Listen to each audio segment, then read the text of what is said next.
रमा, मधु और सुधा आशा देवी की 3 सरकारी बहुएं। रमा पेशे से सरकारी वकील थी, मधु एक यूनिवर्सिटी में प्रोफेसर थी और छोटी बहू सुधा एक सरकारी बैंक में नौकरी करती थी। तीनों बहुएं नौकरी वाली थीं, इसलिए तीनों ही पूरा दिन व्यस्त रहती थी। इसी वजह से रोजाना किसी न किसी बात पर तीनों बहुओं में लड़ाई हो ही जाती थी, खासकर तब जब होता था इतवार यानी कि संडे। क्या बात है आशा जी, आज सुबह सुबह सब्जी मंडी होकर आ रही हो? आज इतवार है ना, बहू बेटे देर से सोकर उठेंगे, सोचा घर पर क्या करूं, मंडी ही हो आती हूँ। अच्छा, आज तो तीनों बहुओं की छुट्टी होगी, चलो बढ़िया है। तीनों बहुएं सरकारी नौकरी वाली हैं, वैसे तीनों ही काम वाली हैं तो आपस में बर्तन खड़क ही जाते होंगे। अरे नहीं, मेरी तीनों बहुओं में बहुत प्रेम है, उनमें कभी कोई लड़ाई नहीं होती। अभी तक तो सब उठकर अपना अपना काम निपटा चुकी होंगी। अपनी वकालत घर में मत झाड़ो भाभी, मैं भी बड़े स्कूल में प्रोफेसर हूँ, मुझे भी गणित आती है। आलू के पराठे में प्याज नहीं डलेंगे, सिर्फ आलू पराठा ही बनेगा। अच्छा, मैं भी देखती हूँ कि तुम आलू के मसाले में प्याज कैसे नहीं मिलाती हो। तुम अकेली आलू का पराठा खाने वाली नहीं हो, हम सब हैं। अरे तो किसने मना किया, 6 आलू हैं, 2-2 तीनों के हो गए, ये 2 मेरे, ये 2 मेरे। ओहो, बहुत बढ़िया, खुद दोनों ने बढ़िया बढ़िया आलू रख लिए और मुझे ये गले हुए खराब दे दिए। बड़ी चालाक हो आप दोनों तो। अरे मैं भी बैंक में नौकरी करती हूँ, सारा हिसाब किताब मुझे भी पता है। ये आधा आलू खराब है, ये मैं क्यों रखूं? मैं अपना आलू नहीं दूंगी। मैं भी क्यों दूं? इतनी मुश्किल से संडे आता है, आलू पराठे खाने का ये मौका मैं क्यों छोड़ दूं? आलू तो मैं लेकर ही रहूंगी, देखती हूँ कौन मुझे रोकता है। हे भगवान, मैं मोहल्ले में कहती फिरती हूँ मेरी तीनों बहुएं गऊ हैं, मुंह में जबान नहीं है, तीनों में प्रेम है, पर यहाँ तो एक आलू के लिए महाभारत छिड़ी हुई है। इतनी बड़ी सरकारी नौकरी करने वाली हो तुम, पर लड़ाई बिल्कुल बच्चों की तरह लड़ती हो। थैले में आलू रखे हैं, उबाल लो जितनी मर्जी। पता नहीं मेरे इस दुनिया से जाने के बाद। आशा के इतना कहते ही तीनों बहुएं उसके मुंह पर हाथ रख देती हैं। माँ जी, आज कह दिया, आगे से ना कहना। सॉरी माँ जी, आप ऐसी बातें मत करो, आपके बिना हम तीनों अधूरी हैं माँ जी, आगे से ऐसी बातें मुंह से मत निकालना। फिर क्यों लड़ती हो तुम तीनों? देखो, जिस घर में प्यार होता है वहाँ भगवान का वास होता है, इसलिए आपस में प्रेम से रहा करो। आशा देवी अपनी तीनों बहुओं को ऐसी ही प्रेम भरी सीख देती रहती थी। उसके बाद तीनों बहुएं मिलकर एक साथ नाश्ता बनाती हैं। रोजाना की तरह वही खट्टी मीठी नोकझोंक के बीच आशा देवी की बदौलत तीनों बहुओं में आपसी प्यार बना हुआ था। आशा देवी की ननद मनोरमा कुछ दिनों के लिए रहने आ जाती है। मनोरमा स्वभाव से चुगलखोर और झगड़ालू है, पर क्या करे, है तो आशा देवी की ननद ही ना। आशा भाभी कहाँ हो? मैं तो कब की बाल धोकर बैठी हूँ, तुम्हारी बहुएं कहाँ हैं? मुझे चाय नाश्ता कौन सी बहू देगी? जी रुको, मैं तुम्हारे लिए पोहा और चाय बनाकर ला रही हूँ। बुआ जी पाए लागू, मैं चलती हूँ, आपको शाम को मिलूंगी। मैं भी चलती हूँ बुआ जी, प्रणाम। ओहो, मुझे भी आज लेट हो गया। मधु भाभी रुको, मुझे अपनी स्कूटी पर जरा बस स्टैंड तक छोड़ देना, आज कैब बुक ही नहीं हो रही। ये बढ़िया बात रही, तीनों बहुएं काम पर निकल गईं, अब तुम सारा घर का काम करोगी। तो क्या हुआ जीजी, सफाई बर्तन वाली लगी हुई है, घर का काम करने में हर्ष थोड़ी है। तुम तो ऐसे ही चिंता करती हो। ये लो पोहा और चाय लो, बाकी सब चिंता छोड़ दो। मनोरमा की बुरी आदत चुगली करने की बाज कहाँ आने वाली थी। जब आशा ने उसकी बात को अनदेखा कर दिया तो वो तीनों बहुओं को भड़काने लगी। अरे रमा बहू, क्या कर रही हो? अंदर आ जाऊं? हाँ बुआ जी, ये भी कोई पूछने की बात है, आपका अपना घर है, कहीं भी आओ जाओ। अच्छा, अलमारी में कपड़े लगा रही हो? सचमुच कितना थक जाती हो। नहीं, ऐसी कोई बात नहीं है बुआ जी, वो कल मधु ने मशीन लगाई थी तो कपड़े धोकर रख दिए थे, वही तय लगा रही हूँ। अच्छा, तभी मधु का मुंह बना हुआ था, बोल रही थी सारा दिन अकेले काम में लगी रहती हूँ। वो प्रोफेसर है ना तो जल्दी घर आ जाती है, इसलिए वो ज्यादा काम करती है। अच्छा, ऐसा कहा? पर ऐसी तो कोई बात नहीं है, मैं और सुधा हम दोनों भी तो इतना काम कर लेती हैं। मधु फालतू की बातें कर रही है। रमा को भड़काने के बाद मनोरमा ने मधु और सुधा को भी झूठ मूठ की पट्टी पढ़ा दी। क्या रमा भाभी और सुधा ने ऐसा कहा? उनसे ज्यादा घर खर्च में पैसे मैं लगाती हूँ। उन दोनों की इतनी हिम्मत ये कहने की कि वो मेरे से ज्यादा घर खर्च करती हैं। आपको पता है बुआ जी, कितनी बार रमा भाभी और सुधा के जन्मदिन एनिवर्सरी पर मैंने महंगे महंगे तोहफे लाकर दिए हैं। अच्छा हुआ बुआ जी आपने मुझे बता दिया, ये दोनों मेरे बारे में क्या सोचती हैं। मनोरमा तीनों बहुओं में फूट डाल चुकी थी। तीनों बहुओं के व्यवहार में फर्क साफ दिखाई दे रहा था। ये तीनों को क्या हो गया है? आज इतवार के दिन घर में इतनी शांति कैसे बनी हुई है? रमा बहू क्या हुआ? आज रसोई में कुछ स्पेशल नाश्ता नहीं बनाना क्या? मुझे नहीं पता माँ जी, मैंने अपने और सुधीर के लिए छोले भटूरे मंगवाए थे, हमने वही नाश्ता कर लिया है। रमा भाभी बहुत ज्यादा इतराने की जरूरत नहीं है, हमने भी स्पेशल अमृतसरी कुलचे मंगवा कर खा लिए हैं। हमारा भी आज संडे है, सुनील और मैं मूवी देखने भी जा रहे हैं।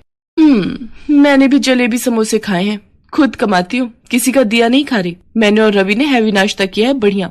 कितने दिनों बाद। ये हो क्या रहा है इस घर में? एक दूसरे से सीधे मुंह बात करने को तीनों तैयार ही नहीं है। जरूर कुछ गड़बड़ है, नहीं तो ये तीनों मेरे से इस तरह बात नहीं करती। और ये मनोरमा जी कहाँ गई है? बड़ी देर से दिखाई नहीं दे रही, लगता है कमरे में होंगी। उनकी चाय वहीं दे आती हूँ। अरे मैंने भाभी की तीनों बहुओं में ऐसी फूट डाली है, ऐसी फूट डाली है कि पूछो मत। बड़ा इतरा रही थी तीनों बहुओं को लेकर। ओह, इसका मतलब ननद जी ने मेरे घर में आग लगाई है। इनका पर्दाफाश मैं ही करूंगी। मनोरमा की आदत थी फोन पर हर बात अपनी बेटी को बताने की। आशा देवी ने एक दिन अपने मोबाइल का ऑडियो रिकॉर्डर ऑन करके मनोरमा के कमरे में रख दिया और जानबूझकर मनोरमा से बातों बातों में बात करने लगी। भाभी तुम मुझे पहले कहती तो मैं बहुत पहले ही ये काम कर देती। अब तुम अपना दुख मुझसे कह रही हो कि तुम अपनी तीनों बहुओं से तंग आ चुकी हो, उनकी सेवा करके तुम थक जाती हो। चलो अभी भी कुछ नहीं बिगड़ा है, तुम चिंता मत करो, मैं तुम्हारी तीनों बहुओं में फूट डाल चुकी हूँ।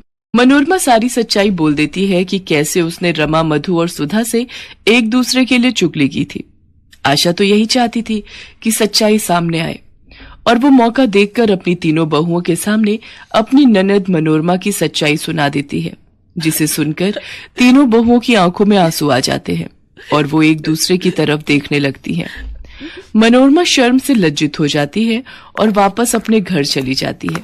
मुझे अपनी तीनों बहुओं पर नाज है। तुमने किसी के भड़काने पर अपने ही घर में फूट डाल दी। मैं तो दुनिया से कहती हूँ मेरी तीनों बहुएं बहुत समझदार हैं, उनमें आपस में एकता है। कभी भी किसी के भड़काने में मत आना, नहीं तो घर को टूटते देर नहीं लगती। हमें माफ कर दीजिए माँ जी, आज के बाद हम ये गलती दोबारा कभी नहीं करेंगे। तीनों बहुओं में फिर से एकता हो जाती है और आशा देवी का परिवार टूटने से शीतल एक डॉक्टर थी और विनय एक कंपनी में नौकरी करता था। कुछ समय बाद दोनों ने शादी कर ली। उसके बाद विनय और शीतल ने एक फ्लैट ले लिया और शहर में ही रहने लगे। विनय के माता पिता दूसरे शहर में रहते थे। कुछ दिनों के लिए विनय के माता पिता उसके पास रहने के लिए आने वाले थे। शीतल, मैं माँ पापा को लेने स्टेशन जा रहा हूँ। चलो आज संडे है, हम दोनों की क्लिनिक की छुट्टी रहेगी, तो थोड़ा समय भी निकल आएगा। हाँ, पर मैं कुछ कह नहीं सकती हूँ, हो सकता है बीच में मुझे ऑनलाइन अपॉइंटमेंट्स भी देखनी पड़े। हाँ, कोई नहीं, सब हो जाएगा। चलो मैं आता हूँ। और फिर विनय अपने माता पिता को ले आता है। बड़ी कमजोर हो गई हो बहू, कुछ खाती पीती नहीं हो क्या?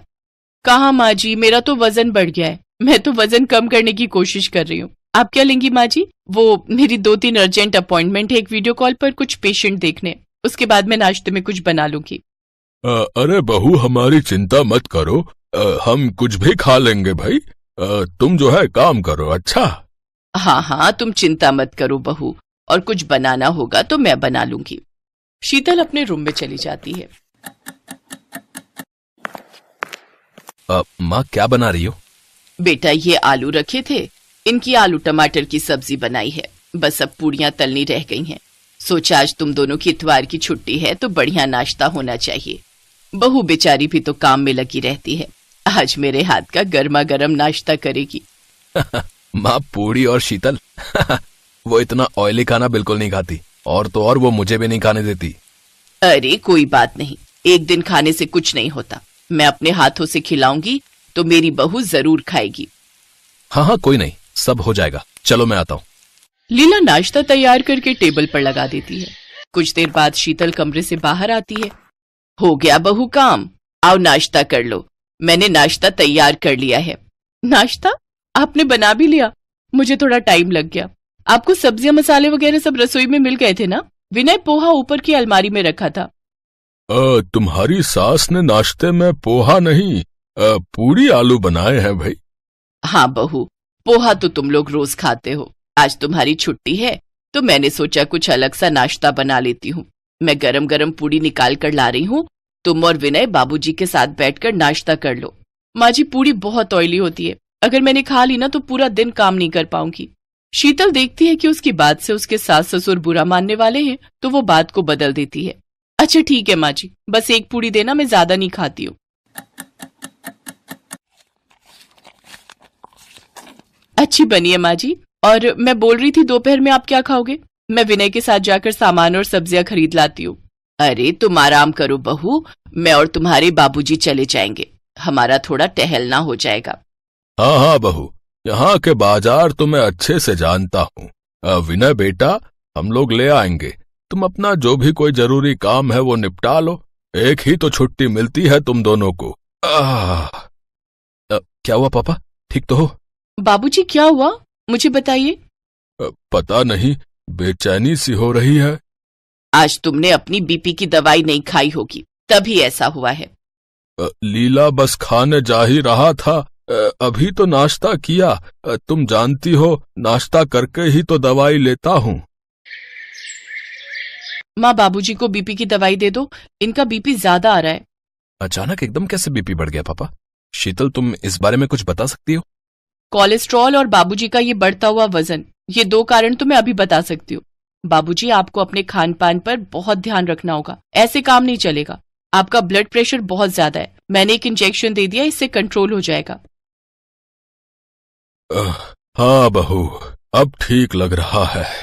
बाबूजी, अब डॉक्टर बहू के घर आयो, डॉक्टर बहू की रसोई में खाना बनेगा तो डॉक्टर बहू के हिसाब से ही बनेगा। माँ जी, अब आप भी अपने खान पान पर कंट्रोल कर लो, नहीं तो आगे चलकर बहुत प्रॉब्लम हो जाएगी। ठीक कह रही हो बहू, एक काम करते हैं, तुम मुझे बताओ रसोई में क्या क्या बनाना है, मैं तुम्हारे बाबूजी के लिए और सबके लिए वही बना दिया करूंगी। ठीक है माँ जी, चलो फिर मैं और आप आज बाजार चलते हैं और कुछ घर के लिए हेल्दी सामान खरीद कर लाते हैं। शीतल कुछ देर बाद वो अपनी सास को लेकर बाजार जाती है और सारा सामान खरीद कर घर लौटती है। इतना सारा सामान खरीद लिया बहू, सच तुम्हारे साथ आज बाजार में बहुत अच्छा लगा। तो ठीक है, हम हर संडे एक साथ मार्केट चला करेंगे। नमस्ते दादी, कैसे हो? अरे मेरा प्यारा बच्चा अंकुर, मेरा लाडला, तू कब आया? दादी बस अभी आए, मम्मी पापा भी आए हैं। नमस्ते ताई जी, कैसी हो शीतल? मैंने सुना आप आए हुए हैं तो मिल आती हूँ, आज इनकी भी छुट्टी थी। अच्छा किया भाभी, बहुत समय से आप लोगों से मिलना भी नहीं हुआ था, हम लोग भी बिजी होते हैं और आप और भैया भी। आप लोग, मैं ये सामान रख दूं। नमस्ते ताई जी, कैसी हो? मैं ठीक हूँ अजय बेटा, बहुत अच्छा लगा तुम लोग मिलने आए।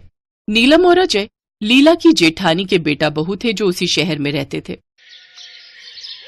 दिक्कत तो मेरे भी बहुत रहती है शीतल, डेली एसिड बनता है, जरा सा कुछ खाता हूँ कि एसिड बन जाता है, जलन रहती है, सीने में बहुत परेशानी होती है। कोई बात नहीं भैया, मैं आपको मेडिसिन लिख दूंगी, आप ले लेना, उससे आराम पड़ेगा। और आप एसिड के लिए please oily food, junk food और बाजार का खाना अवॉइड करो, जितना हो सके हल्का हल्का खाना खाओ ताकि आपको एसिड ना बने। दादी, मुझे बर्गर खाना है। हाँ हाँ, मैं अभी तुम्हारे दादाजी से बर्गर मंगवाती हूँ। बस जब देखो बर्गर, पेटी, पिज्जा यही खाने का सोचता है। मैंने सुबह नाश्ते में आलू के सैंडविच बनाए तो वो इसने नहीं खाए, अब बर्गर खाएगा, ये भी बहुत परेशान करता है। कोई बात नहीं नीलम बहू, मैं अभी इसके लिए बर्गर वगैरह ले आता हूँ। शीतल ने उस समय कुछ बोलना ठीक नहीं समझा क्योंकि नीलम और अजय उनके घर पर मेहमान थे। कुछ देर बाद शीतल के ससुर बर्गर खरीद कर ले आते हैं। अंकुर बर्गर खा लेता है, पर कुछ देर बाद अंकुर के पेट में दर्द होने लगता है। मम्मी, मेरे पेट में बहुत दर्द हो रहा है। आज फिर तुम्हारे पेट में दर्द है? शीतल, अंकुर के पेट में अक्सर कुछ खाकर दर्द हो जाता है, जरा इसको चेक करना। भाभी, अंकुर बाजार का कितना जंक फूड खाता है, प्लीज आप सच बताना। ये जब भी स्कूल से आता है इसके हाथ में कभी बर्गर, कभी पेटी, कभी कुलचे छोले, और तो और ठंडी वो बर्फ वाली आइसक्रीम होती है, वो भी खाता हुआ आता है। बस भाभी, यही वजह है, ये सब हमारे खान पान से जुड़ा होता है। ये लो अंकुर बेटा, ये दवाई खा लो, अभी पेट में दर्द ठीक हो जाएगा। और भाभी, अगर अंकुर बर्गर मांगता है तो आप उसको घर पर चपाती रोल बना कर दिया करो। आप मेरे साथ आओ, मैं आपको चपाती रोल बनाकर दिखाती हूँ। शीतल नीलम और लीला को अपनी रसोई में ले जाती है और कुछ रोटियां लेकर साथ में सब्जी और पनीर लगाकर बढ़िया से चपाती रोल और पिज्जा स्टाइल की रोटी तैयार करती है। सब लोगों को रोल और पिज्जा स्टाइल रोटी बहुत टेस्टी लगती है। चाची जी, मेरे पेट में दर्द बिल्कुल ठीक हो गया है। क्या मैं ये खा सकता हूँ? हाँ अंकुर बेटा, तुम बिल्कुल खा सकते हो, पर एक शर्त है। मुझे प्रॉमिस करो कि तुम आज के बाद बाजार का जंक फूड नहीं खाओगे। मम्मी आपके लिए दाल सब्जी जो भी बनाएंगी आप वही खाओगे। प्रॉमिस चाची जी, मैं बाजार का जंक फूड नहीं खाऊंगा। मैं मम्मी के हाथों का बना ही खाना खाऊंगा। थैंक यू शीतल। भाभी, ये तो मेरा फर्ज था। सब शीतल की बात को गहराई से लेते हैं। शीतल अपनी रसोई में बनाने वाले नाश्ते से लेकर रात के डिनर की सारी चीज अपने सास ससुर को भी बताती है और अपने जेठ जेठानी को भी। वो सब बहुत खुश होते हैं कि शीतल एक बहुत अच्छी होनहार डॉक्टर होने के साथ साथ एक बहुत अच्छी बहू भी है। शीतल बहू, तुमने दोपहर के लिए लौकी मंगवाई थी और पपीता बहुत बढ़िया आया हुआ था। मैं वो भी ले आया हूँ। अच्छा किया बाबूजी, मैं दिन में काट दूंगी, फिर सब खाएंगे। शीतल की सास उसे अपने गले से लगा लेती है। शीतल भी खुश थी कि उसके सास ससुर ने उसकी बातों को महत्व दिया और उन पर अमल किया।